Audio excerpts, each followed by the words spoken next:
I want to play you the first of these South Park clips and get you to react. Well, I just think some people might say that your Instagram-loving twife actually doesn't want her privacy. How dare you, sir? My Instagram-loving twife has always wanted her privacy.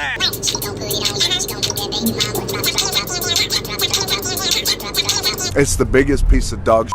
This one brilliantly exposes some of the Sussexes' laughable hypocrisy. Watch. Ooh, what's this? Meghan Markle just posted a photo. Running lines with my love. Hashtag working actor. Ugh, she's not even on a set. That's it. I'm muting her. Babe, time to do our daily $250,000 sponsored Instagram post. I shouldn't have left the made-up nonsense. The Duchess of Sussex shared a photo of herself cuddling her daughter on Instagram and a never-before-seen picture from her birth. The worldwide privacy tour on South Park, it's come to life. That's what we're witnessing in this hospital room right here. Have you ever felt betrayed by someone who preaches one thing and does another? Someone who screams for privacy, then signs multi-million-dollar deals to spill every private detail? Well, you're not alone, because South Park just held up a mirror to Meghan Markle's world, and the reflection was anything but flattering.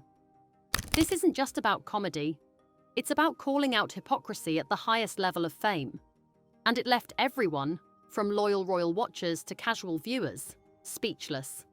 If you thought royal drama was over, think again.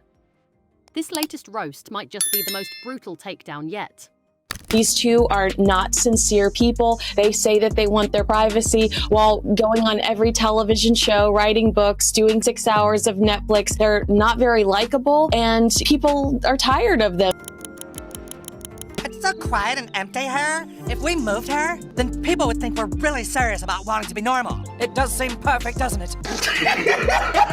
South Park, the infamous animated series known for its savage satire, did not hold back in one of its most controversial episodes yet. Titled The Worldwide Privacy Tour, the episode takes direct aim at Prince Harry and Meghan Markle. Though never directly named, it was obvious to everyone who the targets were. In the episode, the characters resembling Harry and Meghan embark on a global tour demanding privacy, while simultaneously making public appearances, giving interviews, and publishing books. Sound familiar? It was a savage portrayal of the couple's paradoxical media strategy, telling the world to leave them alone while constantly showing up on screens, in interviews, and in headlines. This might be the smallest palace I've ever been in. An apartment, so. Yes, an apartment palace, I know that. Prince Harry allowing a video like that so private to be put into the public domain to try and make some sort of point is equally awful. Meghan's cartoon counterpart is painted as domineering and fame-hungry, dragging along a somewhat clueless prince. The episode's brilliance lies in its unapologetic honesty, saying what many have been too afraid to express. Is Meghan Markle truly a victim, or just an expert manipulator of public sympathy? One of the most talked about scenes is when the couple appears on a parody of Good Morning Canada, waving signs that scream, "We want privacy," while frantically yelling, "Look at us," to the cameras. The comedic genius here isn't just the irony. It's the painfully accurate reflection of how many view the couple's contradictory media strategy. They left the royal family for peace and quiet, yet somehow land louder headlines than Buckingham Palace itself. What matters is what we have on the inside. They nailed it! They nailed it! Trey Parker and Matt Stone didn't merely poke fun. They pulled the mask off what many see as a carefully orchestrated PR circus. The parody took brutal aim at their Oprah Tell-All, their 6-part Netflix series, Harry's endless podcast appearances, and Meghan's Archetypes podcast, all of it skewered with surgical precision. The result? A cultural thunderclap.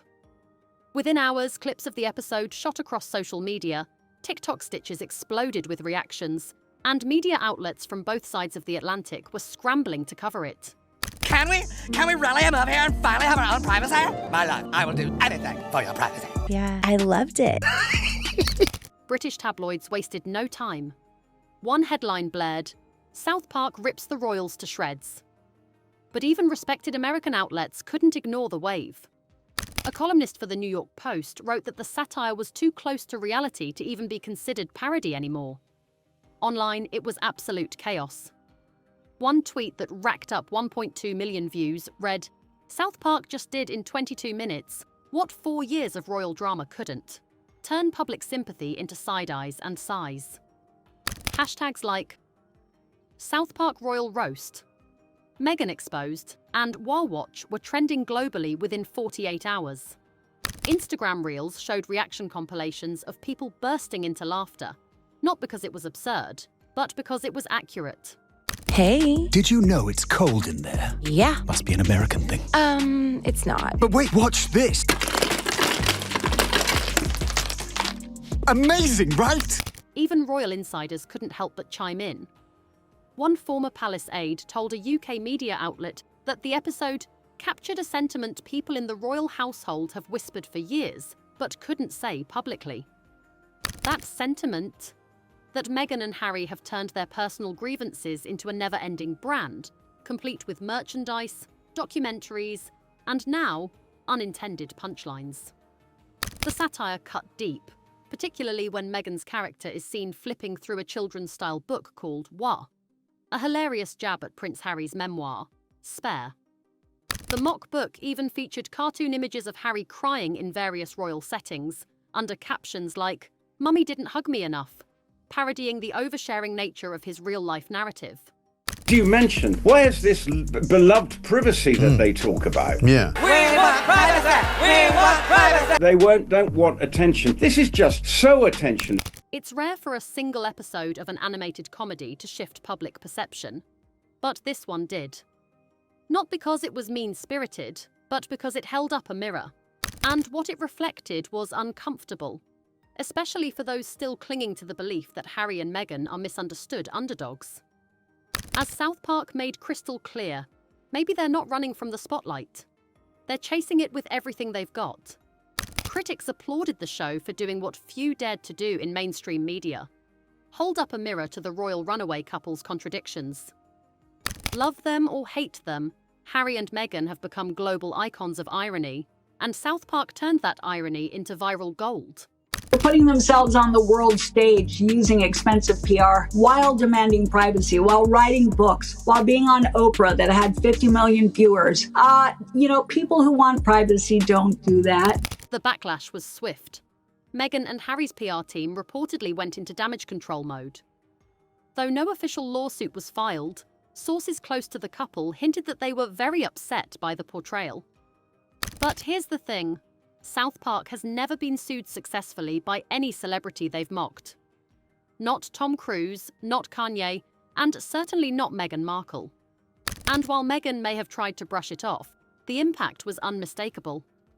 Late-night hosts picked up the story. Memes exploded across Instagram and Twitter. Even normally sympathetic media outlets like The Guardian and BBC couldn't ignore the cultural moment. This wasn't just satire. It was a cultural reset. They say they hate journalists. Harry hates journalists. But to pay PR who say what you want and who, shape social perception in your favor while also disparaging and lying about others. In fact, insiders claim the episode caused internal friction within the Sussex's media empire. Staff reportedly debated how to respond without fueling more backlash. Meanwhile, YouTube commentary channels, podcasts, and even royal historians joined the conversation, dissecting every frame and line of dialogue. The episode's viral success not only put Meghan and Harry in the spotlight once again, it also reignited the global debate on free speech, fame, and the consequences of self-branding in the digital age. Every single project they have touched has turned to shit, and this for me is a final straw because there is nothing royal about this. These two are now an international embarrassment for the royal family. Headlines like, South Park rips the royals to shreds, from The Sun and New York Post's take, too close to reality to be comedy, fueled mainstream conversation. These weren't just clickbait. They reflected a global feeling of fatigue with the couple's narrative. On social media, discussions ranged from sharp to savage. South Park did in 22 minutes what tabloids failed to do in 5 years: character assassination, but make it hilarious. Viral tweet. Meghan Markle has posted a cringy video of her and Prince Harry dancing in a hospital. Hashtags like #South Park Royal Roast and #Meghan Exposed went viral, showing how quickly the public adopted the satire. Even Family Guy piled on, lampooning them as bluntly as South Park did. And analysts noted this wave of mockery came at a slumping moment. Popularity is waning in the US market. And it made Harry and Meghan a laughingstock around the world. And not just in the English-speaking parts of it, the Spanish one as well, and in France, and in Germany, and in Holland, in fact, just about everywhere. Why did this episode hit so hard? Because it reflected growing public fatigue with Meghan and Harry's victim narrative. Once hailed as brave escapees from royal oppression, many now see them as out-of-touch elites leveraging personal pain for profit. South Park didn't just mock them, it exposed them. What's more, the show questioned Harry's judgment. His cartoon version was portrayed as spineless and lost, parroting Meghan's lines without conviction. This portrayal prompted uncomfortable conversations. Is Harry truly free, or just following another script? You know, it's really hard to sympathize with kind of the complaints and the woes of a couple like this. Again, like the episode said, they're very wealthy. He's been handed everything he has on a platter. You know, they're literal royals. They're living in a multi-million-pound house in Southern California. Fans of South Park praised the episode for its fearless take. Even some of Meghan's previous supporters reconsidered their stance. Reddit threads and YouTube comments admitted they were tired of the contradictions. How can you claim harassment while hosting Netflix film crews? And let's not forget timing. The episode aired just weeks after the release of Harry's memoir Spare, widely criticised for oversharing and under-delivering. South Park skewered that very strategy, flipping public annoyance into laughter and applause. Yeah, I mean, really, what grievances do you have that most people can relate with? At its core, this episode wasn't just funny. It was devastatingly insightful. It called out what many felt but were afraid to say. Maybe Meghan and Harry aren't just misunderstood. Maybe they've become masters of their own PR manipulation. So what do you think? Was South Park being too harsh, or did they just say what we've all been thinking? Is Meghan really the misunderstood rebel, or the ultimate media manipulator?